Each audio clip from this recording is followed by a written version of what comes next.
Need a revolution. You need a revolution. System ain't gon' change unless you make it change. You need a revolution. You need a revolution. System ain't gon' change unless you make it change. Need a revolution. You need a revolution. System ain't gon' change unless you make it change. On that note, let's shift, if we can, to talking a little bit about Palestine, if you don't mind. Speaking of the underdog and the oppressed and repressed resisting, you are a founding member of the International Jewish Anti-Zionist Network. We first met 5 years ago before the U.S. Social Forum in Detroit. There was a gathering, I think the first national gathering of Jewish folks resisting Israeli racism and apartheid. I might be getting the name a little bit off, but I think it's that. You have been vocal in the need to support the Palestinian liberation struggle. IJAN supports the Palestinian civil society call for BDS, boycott, divestment, and sanctions against the Israeli state. For folks who are maybe watching, listening, who have been involved or are just getting involved with prisoner rights struggles, what are the connections? Why is Palestine right now an important issue for folks in the US, outside of the US, who are concerned about prisoners' rights and working people's rights more broadly? Why should Palestine matter for us? Palestine matters because it is a classic example of modern imperialism, which has been organized by Israel with the great help of the United States, and it's organized repression everywhere. In fact, Israel's first industry is repression, the weapons, the organization to suppress and repress populations, and is used by European and every imperialism to do that work everywhere in the world. You know, it was not a surprise to us to find that the police in St. Louis were educated by the Israelis. Trained by them to be as brutal as we know they have been, as murderous as they have been, on the one hand, and on the other hand, that Hedy Epstein, a survivor of the Nazi Holocaust, was one of the people arrested fighting the police in Ferguson. And further, when they first tear-gassed the population which was protesting the death of Michael Brown in Ferguson, they got emails and texts from Palestine on from the Palestinian people on how to deal with tear gassing. You know, they felt immediately that what was happening to the people in St. Louis, black people in St. Louis, were what they knew about and identified with. And that's a very high level of internationalism, which we must not only regard with great admiration, but also support and promote.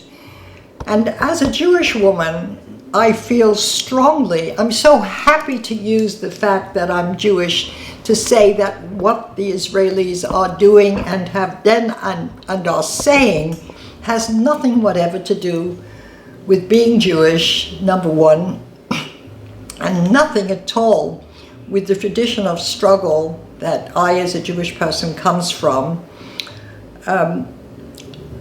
You know, the Jewish people have always found, a disproportionate number of Jewish people have always found ourselves in the struggle for human rights, for justice, for the building of trade unions, for the immigration rights of people, against racism, and against sexism, and in every way on behalf of human rights. We find ourselves in this movement because we identify with it. It's part of what we know ourselves, and traditionally over the thousands of years. And the idea that there's a country that says they represent us, which has exactly the opposite, murderous policies and behavior is an offense. Yeah.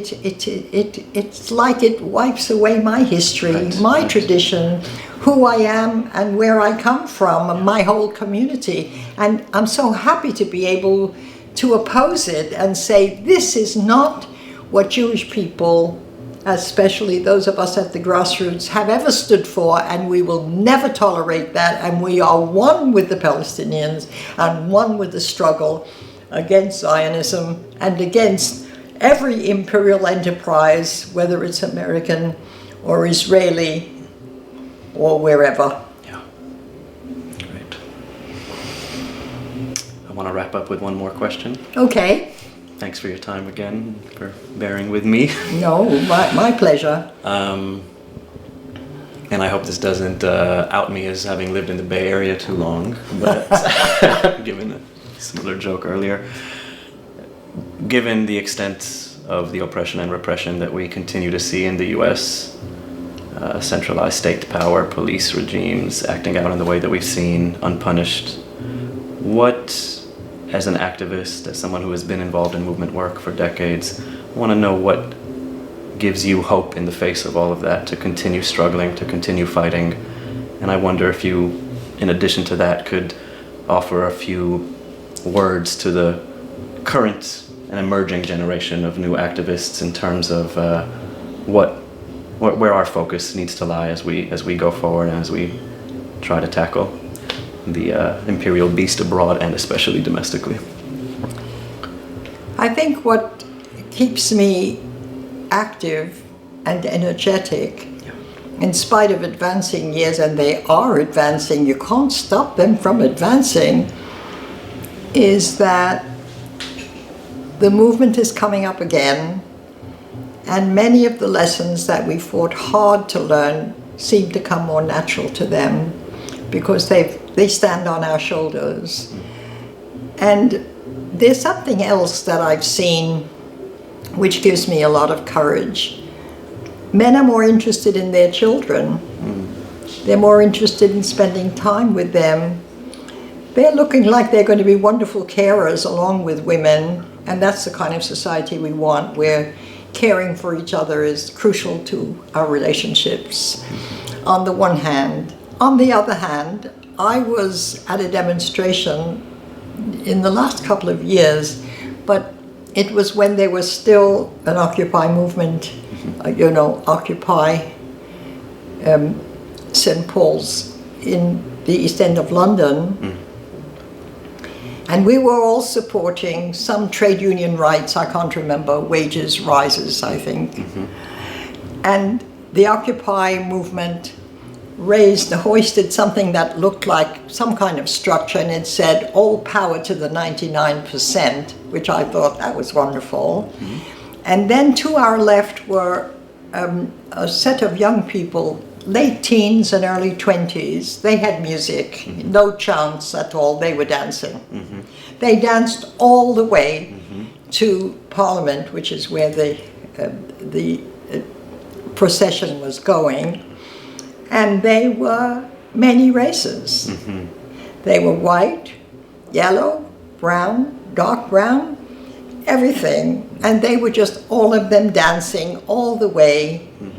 And I was really thrilled. I was really saying, all power to this 99%, this one right to the left of me, and I'll get in on it too. Because I think that in spite of the racism and the rise of racism, in spite of the brutality of the state and the rise of that brutality, young people have no time for racism. And they have no time for the divisions among us.